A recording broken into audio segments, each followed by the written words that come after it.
হুম।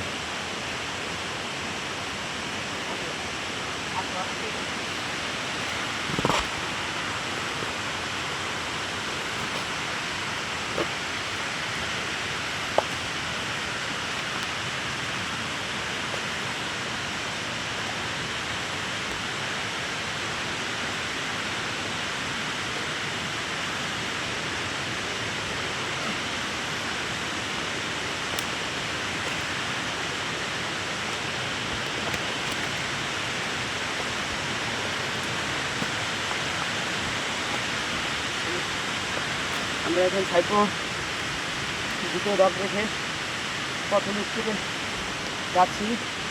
এই সাইকেলে যাওয়ার সময় এই দুর্গম পথটা এবং পাহাড়ি পথটা অত্যন্ত বিপজ্জনক পথ। আমার জীবনে যতগুলো ফিল করেছি এই পথটা সবচেয়ে কঠিন। তারপরে যদি আল্লাহর রহমত অভিযানটা শেষ করতে পারি থাকছে আল্লাহ।